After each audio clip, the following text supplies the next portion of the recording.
tedduɓe yeeɓiyankoɓe TFTV wono télé ferlo eɗen tawe ɗo hannde wuuro teddungo aset jeegom lewru juillet hitande ujunaji ɗi e nogas e nayyi ɗo e wuuro teddungo Saladatu machallah ne wayno hannde ɓesgu Saladatu guila e hohoɓe wuuro ngo ha e sukaɓe wuuro ngo kamɓe foof ɓe jalti gam laɓɓinde wuuro teddungo Saladatu eɗen jotti ɗo eɗen dardi ɗo e hellifaɓe Saladatu foof jalti gam dardade bandiraɓe guila e rewɓe ha e worɓe joni joni so hawre welede jomiraɗo ma en dokku hono Issa hono docteur Saladatu Issa Faye kankone holi erago makko kono kadi holi haalande makko faade ɓesgu Saladatu ha e laamu ngu Issa assalamu aleykum wa rahmatullah. Waaleykum salam wa rahmatullah Issa ñu ngi nuyu ñëpp di jaajëfal ñëpp di jiital ci nuyu bi Thierno bi di ko ziar di nuyu borom dëkk bi Jamouro di nuyu notable yi fi nekk yëpp di nuyu tamit Thierno Sada mu nekk président comité de santé di rafetlu initiative bi comme directeur président de la République son excellence Bassirou Diomaye Diakhar Faye ni mu ko waxee chaque premier samedi bu mois bi ñu génn setal dëkk bi ça veut pas dire que ñoom ñëwuñu fi ñun population Saladatu dañu war a des ginnaaw parce que ñun ay sénégalais à part entière lañu donc tey président ñëw génnu tey premier ministre mu ngi dem Ndar mais dëkk bi ñëpp ñi ñaa ngi setal kon donc ñun population Saladatu du ñu des ginnaaw lépp lu ñu mën ci setal jàpp parce que setal dëkk bi benn pour ñun la parce que du pour ñi parce que dinañ mën a aar si jàngoro yu bëri te nawet baa ngi ñëw te bu ñu taalee mbuus ak yenn yi dinañ mën a taxal ñu réduire sibiru bi ndax xam nañ ne fii zone sibiru bi dafiy bëri di ñaaxaat population bi lii mu nekk loo xamante ne day sax dakk te kenn bañ a des ginnaaw ndax set dafa baax te set mooy premier ponk ci l'islam te ñun ay jullit lañu kon donc buñ nee set rek ñun ñoo ci waram jëkk jiitu ñun ñu jullit yi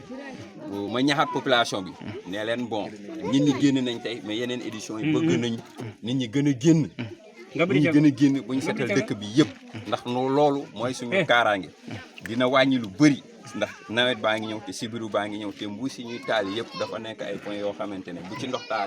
taawee yow mën na fi nen mën na fi jur di affecté population bi kon une fois de plus maa ngi jaajëfal population bi ñëpp bàyyi ma ci kenn di njëkkee si Thierno ba ci suuf ak initiative yi population bi jël di leen wax ne nii la ndax dëkk boo fa nekkee dëkk bi di avancé da ngay avancé ànd ak dëkk bi doo nangu des ginnaaw parce que Sénégal léegi premier samedi chaque mois nit ñi dañuy génn setal kon donc lii dañuy ñaan population bi Jamouro ak notable yi fi nekk ñoom ñuy génn di xale yi di génn parce que du yëfu kenn man moom ma ko keneen moom ko ñun ñëpp ñoo ko bokk parce que ñun ay sénégalais lañ te président de la république comme moo ñu njaboote mu santaane ñun dañu war a jëfe ndax li ñuy jëfe tamit suñu njariñ bu ñu jàpp ne ñëwuñu fi ñun duñu def nañu def ndax aar suñu bopp ndax li muy def fii dina wàññi tax si bureau bi wàññeeku kon une fois de plus maa ngi jaajëfal population yi yëpp jigéen ñi de suñu ginnaaw suñu pap yi notable di ziar ñëpp di wax alhamdulilahi rabil alamin bi ma yàlla may ma fekkee ak population boo xamante ne dañu engagé wu ci directive président de la république et di sant yàlla bu baax a baax te ne leen àdduna nii la rek ça veut pas que di ñun dañuy nekk ay des milliers de kilomètres de Dakar ay centaines de kilomètres de Dakar que li ñun ñi décidé ñun duñ ci participer déedéet et je pense que tey jii lii bu duggee ci yenn groupe yi dina doon maanaam benn mbir boo xamante ñu bëri dinañ ci yeew ñu bëri dinañ tax ñenn ñu bëri jóg tey pour liggéey lii xëy na peut-être boo jëlee gure yi fi nekk xëy na tey ñi def lii tey bëriwuñu te lii bu ko gisee ni dina tax nit ñi tax am passé xam ne kat dëkk bi du toog fi nga toog rek di xaar état da ngay jóg nekk ci dara état ñëw fekk la fa waaw ñuy lancer waat appel yeneen édition yëpp nit ñi gën a génn ñu xam ne li ñuy def ni suñu njariñ la te comme santaane la ñun de jëfe rek lañ ci am di jaajëfal population bi rek wasalaam di ñaanal ñëpp jàmm jarama Issa Faye golle ma jooɗi peewi sikki ala en koccodire Thierno Sada Anne mataw ko kam woni conseil municipal kadi ko kam jooɗiniɗo maire mo Houdallaye ono docteur Oumar Sako Ba noon Thierno Sada no jiiruɗa no ɓesgu Saladou yaltiri ni ko gonga ni yiɗonoma yaltede guiɗe subaka kono no mbiruɗen ni mataw ko sunare finde wuuro ngo ko ɗum mataw haaɗi dawgol wadde kono noon ɓesgu Saladou foof haaldino gam moɓodiral gam mowdino nguɗon ñalngu kadi laɓɓinde kurkiki kisere noon ɓe batti ɗum kikide kono machallah kadi yimɓe jomani jooɗay kamɓe kala ɓe gaari hawridde hen Thierno Sada konngol ma faade ɓesgu Saladou en tant que conseil municipal kono kadi konngol ma faade laamu ngu en tant que ɓiɗɗo Saladou naɓe caggal yafnade bandiraɓe fof ko salmini hen e juurade e weltanade ɓiɓɓe Saladou naɓe fof weltanade mawɓe ɓe c'est que hunde immintaki mawɓe gona hen yeeso tawa ɗum ko cakani sa yi ɗum ɗo sa ƴeewi mawɓe dañɓe duuɓi capanɗe nan ɗo Baba Oumar nan ɗo joom wuuro nan ɗo Siraji Ndiaye nan ɗo Mamadou Touré en Sada Ceerno ICP Salat e Boubou Sow e denndangal dariɓe ɗo fof ɗum wona cakane ɗum woni nde ngannduɗa hannde min belti hen no feewi kadi eɗen jaara hen kadi maire commune Oudalla docteur Oumar Ba min mbiyamo ɗum ɗone kankone koye liggey makko yo Allah rokku commune o no yariri yeeso sabu laaɓal no Issa wini laaɓal fuɗɗoto gila e nder galle ha e bedda ha yalta dañ goɗɗo kadi laaɓal kadi ko nokku hunde nde ngannduɗa ene moƴƴi e cellal neɗɗo o so dañama waɗede ni kala assiette premiére lewru ko hunde wonde fayida no feewi sabu hay wuuro ngo so ndungu ari ma en taw beddaji ɗi watta huuɗo ɓowɗi kewata hen sabu yimɓe mbawa ɗum daña pali no mbiɗa ɗeero noon maire commune Oudalla nde wattata haqqillaji makko e guure ɗe wadde o wallaɓe dendagal ko en nawra golleji mabɓe yeeso gila e ratoji ha e pitirɗe ha e brouetteji ha e nokkuji ɗi ganduɗa kubilaji en ruppe hen taw ruppiyaki en mbeɗa taw kala ko daña ruppe ko kuɓe balle serraji kadi sukaɓe balle pour kala ko wawa dañede naye ladde weddi yeetu wasa waɗede nder wuuro ngo ɗum ɗo woni ko mbaɗami appel e maire commune Oudalla ko wona ɗum ko noon bandiraɓe fof yo ɓeydu tinnade sabu ɗum ɗo ko yiyaɗo ko janggo e jaam ma jibinan en ko heewi taw hayso état welaka wallude ma wallude cegel berel sabu enen poti noon kadi enen mbayi noon ɗo tan mbawa hade kadi rewɓe kadi amin ñaaƴi hen ɓe mbaɗa haqqillaji no feewi sabu no kamɓe hande eɓe wonko ɓe kandi ko heewi yimɓe tawno ala koɓe jogui ɗum ala ko jogui noon wadde ala ko handani hande e fof ko ɗo tan dartinami ha aset gar rewɓe inchallahu taala assalamu aleykum ceerno Sadane golle ma jooɗi ko kam woni conseil municipal commune Saladou ko noon ne kuccidiri e joom wuuro Baba Salif Niaki Sow en tant que joom wuuro holi erago faade ɓesgu kufɗagu saabu hande kala ɓi Saladou naji walla tarinde Saladou into ke ima par ce que ko an woni joom wuuro noon ko kam joɗiniɗo état hol konngol faade ma tawde haalpulaar en mbi ko cellal woni afogal ɗum noon joom wuuro bisimilla min weltanade on tan e weltanade population Saladou e weltanade mawɓe wonɓe ɗo ɓe e docteur men Issa Paye e policier du municipal gonɗoɗi Siraji Ndiaye nan ɗo dari ceerno Sade nan ɗo e galle ceerno Amadou e dendagal gonɗo e nder Saladou mi weltini ɗum debbo en gorko en par ce que on noddama ɗum gari e keewal eyyi ɗumne kadi ko yettere Allah kadi ko dawruɗen ɗo hunde wonde fayida toujours enen koye ɗum gonnoɗen kadi Allah waɗi ɗum ɗo tawde kadi e jarde maire men commune Oudalla Oumar Ba en jaramo toujours ko maire baɗɗo fayida ɓiɗɗo ko ɓamtata nokku ko hen ko dogat Allah nawa ɗum yeeso abarkalla ɗumni kadi prévé e sous prévé e dendagal Mamoudou gonɗo e nder Saladou e département de Reni komi salmini jaram no feewi Seydi Sow ɗe jafno kadi bandiraɓe nde tawno muddu on ene famɗi no feewi e kakiɗen dani konngudi he ha yontere faade eɗen gandi guila subaka jiiɗi dawde kono sababu sunare finde ɗo nde watti dawgol kikiɗe kono machallah yimɓe nottimen e keewal ɓuuren tan hakkidade to banggue kalande ɗe beele fotɓe haalde hen ɓe jottine konngudi muɗumen en kucciniɗo e Baba Siraji Daoudou Ndiaye ko goto e jaggue e jaale Saladou gam sa inni ɓamtare Saladou a wawa accude mo caggal eɗen kuccinira makko ɗo ɗum noon Baba Siraji assalamu aleykum wa rahmatullah assalamu aleykum bandiraɓe salmini on oɗo ñalawma hande ministre ji kam mbawmi tan ko weltade en tant que conseil municipal en tant que trésorier IP ko Saladou ƴewnago ngo président de la république waɗi o no Issa wiri ni e wolof ko noon minen min gandano nafoore fonde ni ene hen kadi min gandano kadi Saladou naɓe maɓe mbaɗiri noɓe mbaɗiri ni yen ɗamini kam min keedata caggal e ko so Allah jaaɓi oɗo ñalawma hande ko lasma e amen tan kono so Allah jaaɓi mamin keed hoore kadi min jetti laamu ngu foof administration local administration laamu local e laamu administration fof min jettiɓe e maire uji ɗi woni local e conseil départemental uji e fate préfet e sous préfet e gouverneur ha yetti chef de service aji départemental ICP amen nen ɗo dari woni seede administration ona kanko darniɗo administration fodde makko fof waɗi kanko addi ɗiɗo masjiji ɗi jiiton ɗo addinimo ko yiide ko omo welto ɗum tagui addimo ɗo o welti hen haw ari ɗo minen koye amin minen responsable uji ɗi min beltima hen par ce que sukaɓeɓe e rewɓe e mawɓe noon mbaɗi ni min cikkano maɓe mbannoon ene min jewnuno tan min ɗum yalte ko no yaari ni min gandirani noon min jii hen ko min ɗaminanoji noon min joguima hen weltare kadi min beltinima président de la république par ce que ko addi ko minen ɓurata naftorade ɗum laaɓal ko laaɓɓe ko ɓe goni naftortoɓe laaɓal ngal so Allah jaɓi Salalatu ma wata hoore e laaɓal he inchallah so Allah jaɓi samedi garowo ma ɓe jiiɗo ko ɓuri leerde e nder laaɓal koɓe mbiɓe ɓe gewninoma yo garɗo woni fof présentant mo ari ɗo président IP ari ɗo président forage ari ɗo président comité de santé ari ɗo ɗum ɗo conseil municipal ari ɗo e chef de village nen ɗo laaɓe ardiɓe banggue aada e cosaan gila CRM ɓe hay hayfaɓe aada ɓe foof eɓen ɗo eɓen kawri ɗo e jabde yamirore nde ɗum wona hunde wemde rewɓe kadi e jeunesse o jiɗɓe rewɓe e keedani caggal par ce que kamɓe ɗo mbaɗi ɗo ni darde mabɓe nde eɗen jetti Allah ena ɗum eɗen jetti ɓe eɗen jewno laamu ngu noon laamu wona hay ko wona laamu yo daro e gueɗe ɗiɗi rewɓe e sukaɓe kono noon kamɓe goni ko yahata yeeso ko rewɓe e sukaɓe ɗum noon so ɓen so Allah walli hunde ƴettama ɓe keedi hoore e majjum ɗum ne foti ƴettede ona ene foti wallede ona e ɓe mballa en ɓe guitte en jokare nde ɗo no gonɗen ɓe mballa ɓe guitte en nde ɗo niɓɓere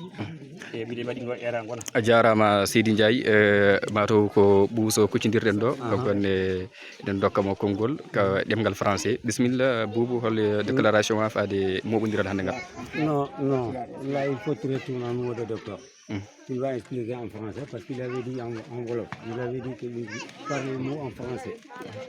Donc, pose question. Monsieur le docteur, à l'heure actuelle que nous sommes, et tout le monde avait compris le message du président de la République. Maintenant, comme que Salalatu, nous sommes à Salalatu. Vous avez dit les gens ils sont mobilisés à plein monde. Mais quelle réalité que vous avez à dire le monsieur le président de la République à propos de Salalatu? Pour répondre à votre question, bon, je suis là en tant qu'infirmier chef de poste, en tant que aussi représentant de l'administration, comme vous pouvez le constater. Salalatu est un village très enclavé, c'est un village qui est très loin du centre de santé de Ranérou. Durant l'hivernage, nous rencontrons d'énormes difficultés. Actuellement, au niveau du poste, Salalatu n'a pas d'ambulance. Et vous comprenez, évacuer un malade durant l'hivernage, le fait que l'ambulance quitte Ranérou pour faire 85 km durant l'hivernage et retourner, ça, c'est un perte de temps énorme. Ça, voilà. Nous lançons un appel aux autorités parce que la population souffre. Souvent, nous mettons des malades dans des Okuya. Ce sont des ambulances de fortune qui sont inadéquates pour la santé de nos patients. Nous lançons un appel aux autorités pour qu'ils viennent aider cette population qui est dans le besoin. Actuellement, au niveau du poste, il n'y a aucune logistique pour faciliter le travail du chef de poste. Des fois, tu peux te déplacer, souvent tu embarques dans des Okuya, et ça c'est indigne de ce village, alors que bon, la population est là et ils sont dans le besoin. Nous lançons un appel aux populations. Vous avez témoigné aujourd'hui la sortie de la population pour respecter les directives du président de la République. Maintenant, nous lançons un appel aux autorités de faire un petit geste pour aider cette population-là. Parce que là, il y a un manque de tout. Souvent, l'électricité fait défaut. Il y a un central, mais le central qui est là ne couvre pas suffisamment les besoins de la population. Et donc, il y a lieu de renforcer parce que là, nous avons besoin de cette électricité pour mieux travailler. En plus, la population a besoin de cette électricité pour leur survie. Voilà, nous lançons un appel à ces autorités. Aussi, il n'y a pas de piste au niveau de Salalatu. Quand la pluie, bon, l'hivernage bientôt, l'hivernage a démarré et ça sera une véritable casse-tête pour la population de sortir de Salalatu pour aller dans les autres localités. Et bon, ce sont des mots de la population. Car moi, étant une partie intégrante de cette population-là, qui vit avec ces populations, je connais les mots de cette population. C'est un plaidoyer fort que je lance aux nouvelles autorités pour aider ce village et les villages environnants. Bon, je vous remercie. Kucindirɗo e Ba Moussa Sow kanko woni président forage kadi président IP ɗo e Salalatu noon Ba Moussa, assalamu aleykum. Aleykum salam. Eyi dendagal darɗo ɗo salminama yettama jarama. Eyi koɓe kaali ko chef de village ko haali ko e Siraju Ndiaye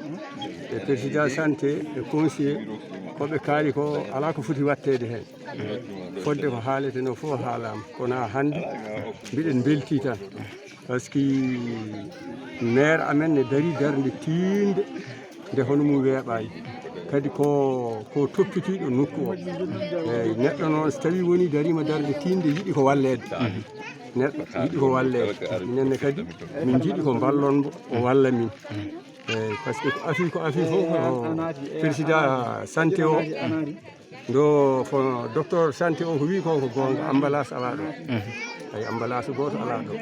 ɗum noon mbiɗen ñaagui Allah e nelaɗum mbiɗen ñaagui gouvernement o yo wallu min eyyi kadi ko fuɗɗa ɗo ko yarata yeeso tan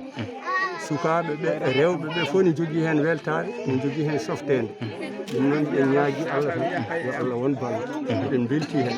ha ko ɓuuri Allah jarama seydi Sow mataw joni paɗen e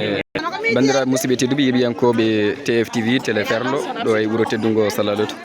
sikki ala caggal nde worɓe kaali ko woni ko sohla mabɓe ha e goytali mabɓe ha erango faade ɓesgu oɗo saaha eɗen dardi e rewɓe no wuuro Salalatu andira rewɓe ko banggue gonata worɓe ko banggue ɗo joni noon eɓe dardi e conseil municipal ceerno Sada Anne wondude chef de village ono Baba Salif Niaki Sow noon dendagal kamɓe rewɓe foof eɓene ɗo daari eɗen kuccira e konngol hono Aissata Diallo ɗum noon Aissata bisimilla assalamu aleykum wa rahmatullah min ko ƴetti ɗo ko min rewɓe so wuuro ngo mbiɗen belti hen dow muɗum kadi weltade fof ɗiɗen belti hen saabu ɗumen namno ɗum ɗo ko saabu senare e ɗum ko yummo cellam senare ko weltare wuuro eyi weltare wuuro noon ko yimɓe fof ndendi woni weltare mumen ene mbaɗa ene fitte eko laaɓal wiya ɗum ko yimɓe fof ndendi ɗum ko cellal mumen e ɓamtare mumen e ɗum ko weltare salluɗuma amin belti hen no fewi wona seeɗa amin belti hen e dow Sada Anne ene wonde chef de village de wuuro meɗen ene wonde e bajjel men meɗen ene wonde docteur meɗen mo wona bofsoɗo e weltare dow weltare mine rewɓe holi erago walla holi ɗaɓɓade mbatton en tant que rewɓe Salalatu holi ɗaɓɓade mbatton faade maire ha e président conseil départemental ha e état o kala e guila e balle ha e caɗele gonka mon e oɗo saaha minen weɓɓe gonɗe caɗele mawɗe saabu ɗuminen minen to min goni ɗo minen rewɓe wuurɓe hade min yawru yeeso tan min ngala liggoɗe min liggori min ngala balle min poti liggorade komin jooɗiɓe tan ala ko min jeeyi jooɗi komin jooɗi tan ala ko min keeɓi minen min ngala e kalisaji min ngala e ballal affaire machine ngaji liggoɗe min ngala e ballal ko faade ko liggorgal foof batte no faade mairie foof min ngala e ko min jogui eyyi minen sardiŋeji kadi min ngala hen minen min ngala komin jooɗi tan minen rewɓe sallonaɓe ala ko min ji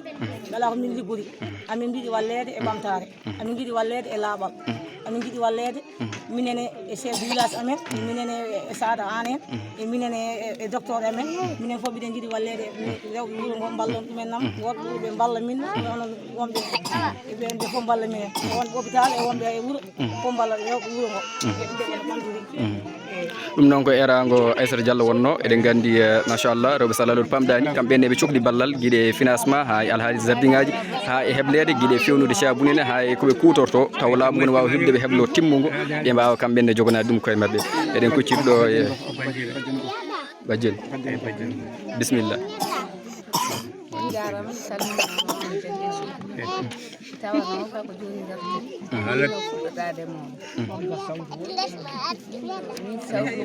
e ɓiɗi tan eyyi joni ha jeeyaɓe poste santé ha jeeyaɓe école fo yo ndendu ɗo minen mi hawrani hen joni noon mi artimi jokkima hen eyyi ɗum ɗo kam fewi woɗi ɗum ɗo mata ko set setal noddi ko laaɓa ɗum senade laaɓa minen ko hen min bokkino ha yeeso safude ɗum noon min ɗum goyɗi hen conseil ji min keɓata hen min jiiɗi conseil ko wayno sardinaji ko wayno bari ko conseil ji liggorɗi ko wayno kaalis eɗen cohli ɗumen nan eɗen tuusira golle ɗe kanjina jiiɗi tuusede a jarama machallah mataw yeeɓiyankoɓe TFTV mbiyon jokke rewidade e oɗo sen ko télé garɗo ɓeydude humpito ferlo guila ndema muɗum gaynaka muɗum kotki muɗum dawrugol muɗum diine muɗum e fofoof min mbiyon min baggi noon ne jaato YouTube mbaɗon TFTV télé ferlo walla binda télé ferlo ma yi toon seeno mbaɗa ɗum abonné